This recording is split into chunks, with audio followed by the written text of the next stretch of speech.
अस्सलाम वालेकुम फ्रेंड्स, मैं हूं मोहम्मद इरफ़ान और आप देख रहे हैं मेरा YouTube channel technical Irfan Yasin. Technical Irfan Yasin में आपको खुशामदीद। तो फ्रेंड्स, अगर आप मेरे चैनल पर नए हैं तो चैनल को सब्सक्राइब कर लें, और अगर आपको मेरी ये आज की वीडियो अच्छी लगे तो वीडियो को लाइक और शेयर करना भूलिएगा। तो फ्रेंड्स, आज का जो हमारा टॉपिक है जिस पे हम डिस्कस करेंगे वो ये है कि हमारे जो घर के बरकी आलात होते हैं वो अक्सर क्यों जल जाते हैं।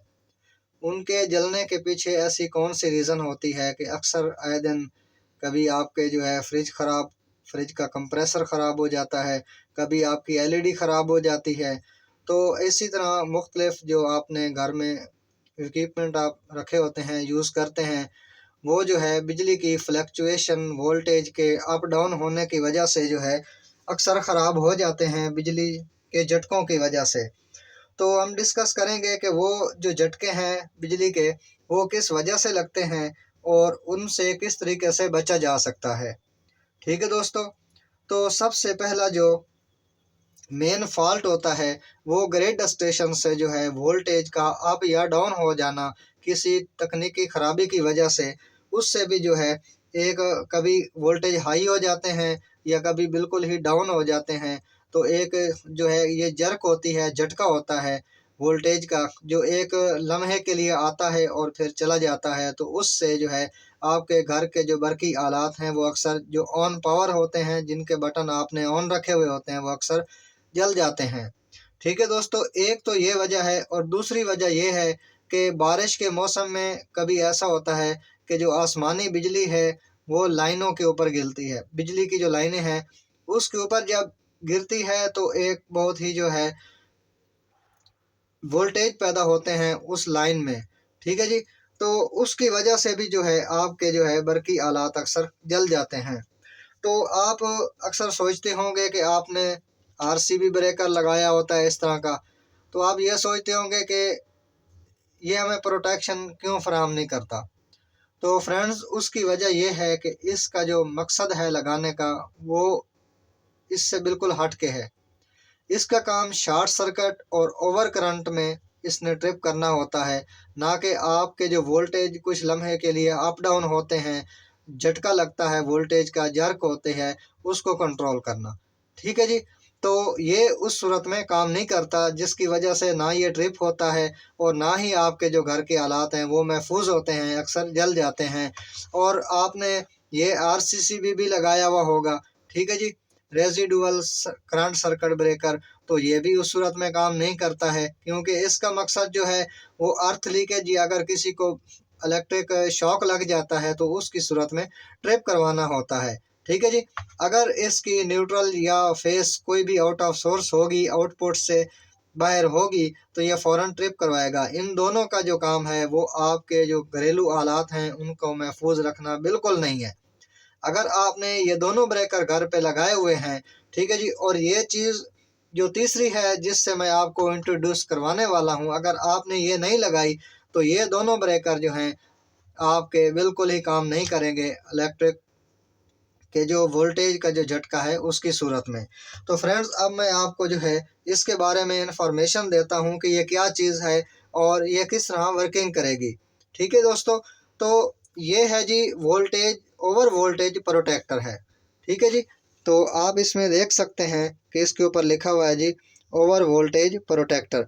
ये आपके जो वोल्टेज हैं अगर ज़्यादा होंगे तो भी उस सूरत में ये ऑटो पे जो है आपकी सप्लाई उसको बिल्कुल ही कट ऑफ करवा देगा। ठीक है जी, आपके पूरे घर का जो लोड होगा वो बिल्कुल कट ऑफ हो जाएगा।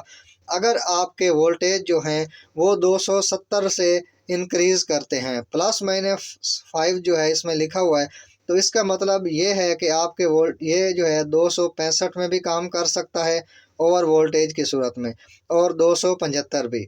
ठीक है जी, प्लस माइनस 5 है। अगर इससे वोल्टेज आपके इंक्रीज़ होंगे तो भी ये आपके घर का जो लोड है उसको ऑटो पे ट्रिप करवा देगा, कट ऑफ करवा देगा सप्लाई को। और अगर जो है 170 से, ठीक है जी, 165 भी हो सकते हैं, 175 भी, इससे वोल्टेज जो है आपके नीचे आएंगे, कम होंगे, तो भी ये जो है आपका जो है लोड उसको कट ऑफ करवा देगा, आउटपुट नहीं देगा आप। ठीक है जी, इसमें जो है डिले टाइम भी दिया गया है कि अगर आपके जो वोल्टेज हैं वो 270 होते हैं और वो 30 सेकंड से लेकर 120 सेकंड यानी कि 2 मिनट तक इतने वोल्टेज हाई रहते हैं, 270 तक रहते हैं, तो ये आउटपुट देना बंद करवा देगा। ठीक है जी। और अगर 170 से कम होते हैं 30 सेकंड से 120 सेकंड के दरमियान में, तो भी ये जो है ये आउटपुट नहीं देगा। ठीक है दोस्तों, तो ये इसका फंक्शन है कि ये जो है ऑटो पे जो है ट्रिप करवा देगा ओवर वोल्टेज की सूरत में और अंडर वोल्टेज की सूरत में। तो अब मैं आपको जो है इसके कनेक्शन के बारे में थोड़ा इन्फॉर्म कर देता हूं और इस पे लोड जो है वो भी चला के आपको दिखा देता हूं।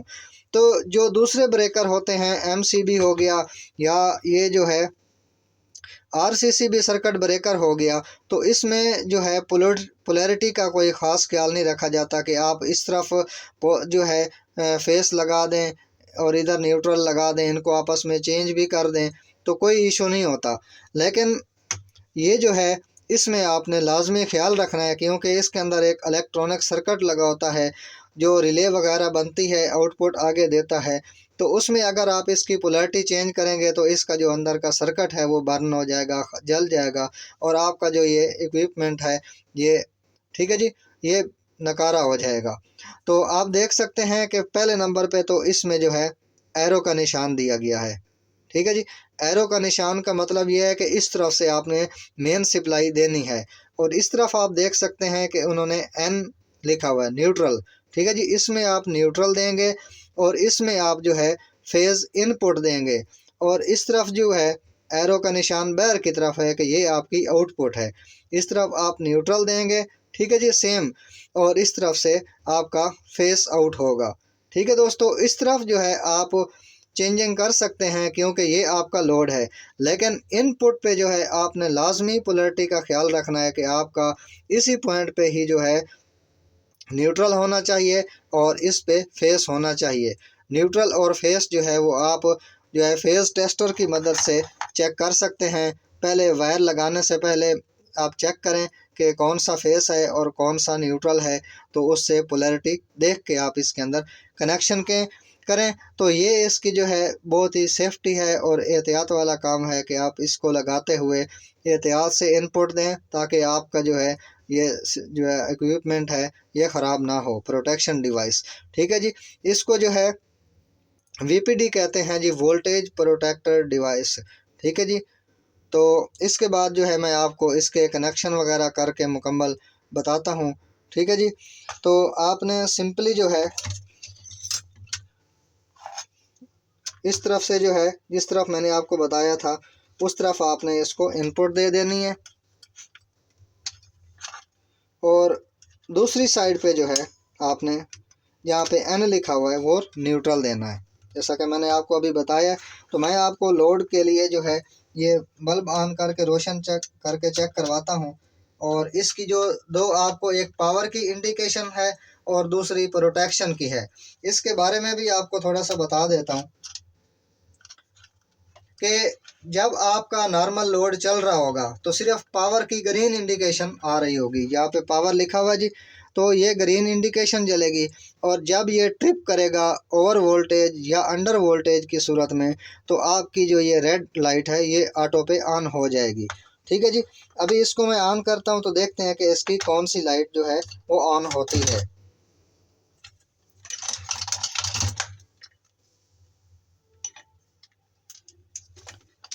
ठीक है फ्रेंड्स, तो आप देख सकते हैं कि इस वक्त इसमें ग्रीन लाइट जो है ब्लिंकिंग कर रही है।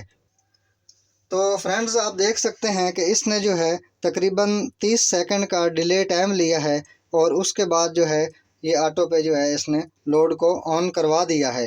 ठीक है जी। तो ये फ़ौरन भी आउटपुट नहीं देता, कुछ देर के लिए जो है ये अपने आप को जो है ना इसके अंदर जो सर्किट है वो चेक करेगा पोलैरिटी वगैरह और उसके बाद जो है वोल्टेज को सेंस करके आउटपुट दे देगा। ठीक है फ्रेंड्स, तो उम्मीद है कि आपके जो है कंसेप्ट क्लियर हो गए होंगे और आपको इसके कनेक्शन के बारे में भी मुकम्मल पता चल गया होगा। तो फ्रेंड्स उम्मीद है कि आपको जो है आज की ये वीडियो पसंद आई होगी। तो फ्रेंड्स इंशाल्लाह नेक्स्ट जो वीडियो है वो इन तीनों ब्रेकर जो हैं इनको लगाने की जो तरतीब है कि किस तरह आपने पहले ब्रेकर कौन सा लगाना है, एमसीबी कब लगाना है, आरसीसीबी कितने नंबर पे लगाना है, और जो डिवाइस है ये किस तरीके से आपने इंस्टॉल करनी है अपने मेन पैनल में। तो इसके बारे में एक मुकम्मल वीडियो बना के आपको मुकम्मल कनेक्शन करके चेक करवाए जाएंगे। तो इंशाल्लाह नेक्स्ट वीडियो जो है आप वॉच कीजिएगा ताकि आपके मज़ीद जो कंसेप्ट हैं वो भी क्लियर हो जाए। Thank you for watching. अल्लाह हाफिज़।